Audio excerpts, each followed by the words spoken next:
Hello, Facebook world. I thought I would do an audio-visual presentation of Chuck's Common Sense today based on a couple of events over the past couple of days. Had some really good debates in some of these Facebook groups about the ins and outs of this, and had a couple of, it was ahead in some of the work I was doing, so I figured what the heck, I'd go ahead and put up a video and let people talk about it, hopefully generate some decent discussion. Haven't had a great deal of decent discussion, but I have had some. There have been some good points made on both sides. The big thing this weekend, of course, was the release, at least to the Attorney General's office, of the 2-year-long investigation done by Special Prosecutor Robert Mueller. Now, the Attorney General, Barr, got the report over the weekend and released a brief summary, I think, on Friday, and then briefed Congress with a summary over the weekend, or sent the summary. And basically, it says, at least as far as we know at this point, that there was no evidence, or not enough evidence, of Russian collusion specifically pertaining to the 2016 presidential election, for which he would offer indictments against President Trump or anyone else. I guess we can now default to the original and the correct theory about the 2016 election. Trump is president because Hillary Clinton was a shit-tastic candidate who had toxic radioactivity associated with her and did not know exactly how the Electoral College worked. No, it's not because a few dozen Russians posted Pepe the Frog memes with broken English. We can pretty much put that theory to rest, I suppose. Now, the report will probably go public soon, and I have no issues whatsoever with the full report, as much as it can be, being made public. But if we're going to have full disclosure, let's make it full disclosure. Let's find out a little bit more about this FISA warrant, which was apparently the impetus for this investigation, along with Deputy Attorney General Rod Rosenstein's memo in August of 2017, which perpetuated the investigation, or at least continued it. Let's have more information about the FBI's role in this. At the very least, it seems like a significant cadre of these sainted investigators, these career prosecutors, as Jim Comey called them, had at least a minor vested interest in Trump, number one, not becoming president, and number two, no longer being president after he was elected. Let's find out a little bit more about their motivations. I think close scrutiny will not make them shine in a positive light. So if we're going to have full disclosure, fine, let's have full disclosure. I suspect, given the enormity of the report, it will show not a lot of outright smoking gun, so to speak, but there will be enough questions raised. Again, God knows how many people they talk to, how much information the investigation includes. It's going to produce a lot of what I call little popcorn grenades that Democrats can lob at Trump and the Trump administration over the next 18 months. They might even tell themselves that the popcorn grenades that they produce out of this report is enough to prove collusion with Russia. Now, Mueller was under the restrictions of needing a crime to indict. Congress is under no such restrictions. You can impeach for just about anything. I suspect the report, when it's made public and given to Congress in full, will include more than enough grist to keep the Trump impeachment mill running at full operational speed for the next 18 months. In the process, I think they are going to be unwittingly contributing to the Trump re-election campaign. John Q. Public doesn't give a damn about Russian collusion if it didn't happen. For 2 years, we've been assured by some members of Congress, looking at you, Adam Schiff, that the president did conspire, he will be impeached, and that is that.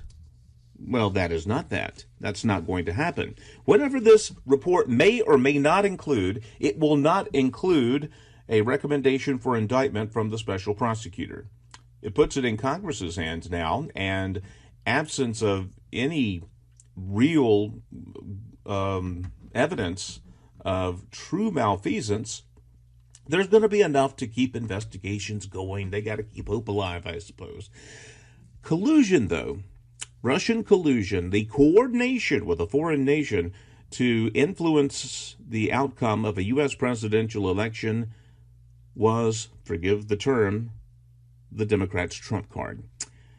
Had been employed by them for 2 years. It was the way they rocked themselves to sleep at night. No matter how many shitty tweets, impolitic statements, or other bullshit that Trump produced out of the White House, this was their ace in the hole.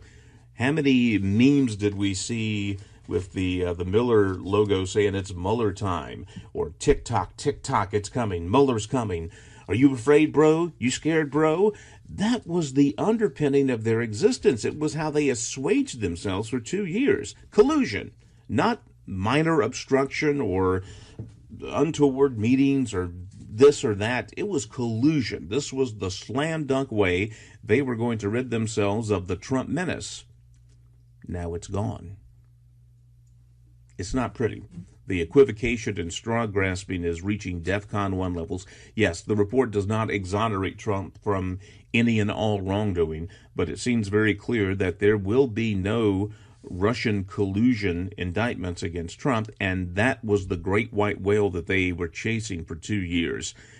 They cast their net hoping to get Moby Dick, and they are instead are heading home with a creel that's half full of guppies. That's not a successful fishing trip, no matter what you tell yourself.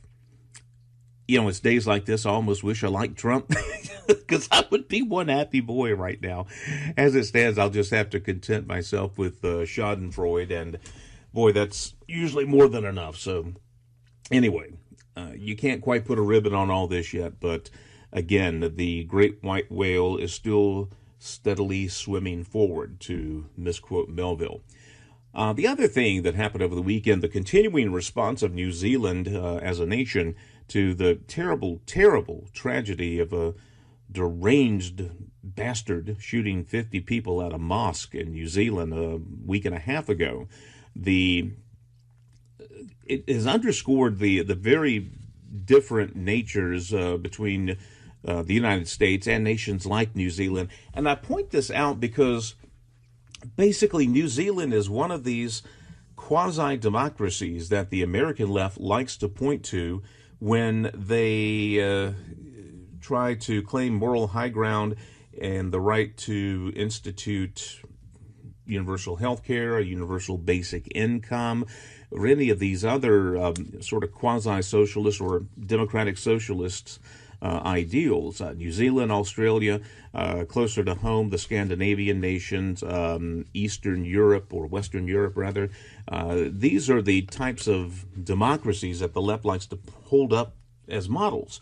My contention throughout all this is, yeah, these people may have full bellies, but they're not free.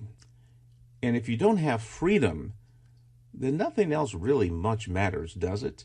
I mean, and at the end, you do not have basic freedoms. You can have a full belly but an empty soul. And that has been my misgiving about citing New Zealand and other nations like that as models we should follow. In the wake of the killings, the prime minister, and again, the parliamentary coalition-type government there works much differently than it does here in the U.S. Basically, it allows for emotional decisions to be made, and law that's made under emotional duress is almost always bad law or bad policy in this case. The prime minister basically got through the mechanism whereby what's loosely defined as semi-automatic rifles are now illegal in New Zealand. That's fine. Again, New Zealand can do what the hell they want to do. I'm not a Kiwi and have no desire to become one. But it does underscore that they're not free. When the government can take away a right just like that, and it is, as far as we're concerned here in the U.S., it is a right. I'm perfectly willing to let them do what they want to do, but again, they're not really free. The type of unilateral totalitarianism is part and parcel of societies where the citizens are there to serve the government and not vice versa. New Zealand, Australia, so many European nations used again as the model that the American left wants to emulate. But these nations also, because they can provide so many goodies to their people, they also include a powerful central government that can quickly restrict rights under just the slightest pretense.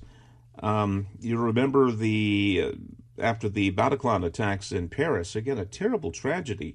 There were some major speech restrictions instituted in Paris in the immediate aftermath. Hell, in the United Kingdom, there are police departments that encourage people to report to them anyone who says hurtful things on social media. To an American, this is simply a turd that's not going to flush. These countries are seen as part of the free world, but they are not free. They are subjects. That was driven home even more later in the weekend when the nation of New Zealand basically said it was a crime to even possess the manifesto that this shooter left in his wake. Wow. Can you imagine if you could be jailed if you, for whatever reason, had downloaded the video that the Virginia Tech shooter gave us 10, 11 years ago? Can you imagine going to jail just for mere possession of that? Well, in New Zealand, evidently you can, insofar as this manifesto is concerned. Kevin Williamson of National Review had a couple of observations. I wish I'd have said them because they reflect perfectly what I believe. Democratic governments violate civil rights most often when their citizens are terrified and angry. This kind of fearful stampeding is how you get nice liberals like FDR building concentration camps, rounding up citizens for detention based on their ancestry. People of New Zealand are being stampeded into forfeiting their civil rights with no discussion, no contemplation. Demagogues love the urgency of now. It is how bad policy is enacted. Thankfully, we have this old piece of parchment that's stored in the National Archives that prevents us here in America from falling victim to the same emotional furor that could produce bad policy. It doesn't always work, but usually it does. It restricts us from doing bad things in the heat of the moment. We had the foresight to make such emotionally charged policy very difficult. Don't have anything against the people of New Zealand, but again, they are one of these nations that is held up as a model as to what America should be. I want no part of that. I want no part of being a nation where the government can take away basic rights without debate, without contemplation, and without a system of redress. If you're not free, nothing much else matters. That's Chuck's Common Sense. It's lunchtime. Have a good day.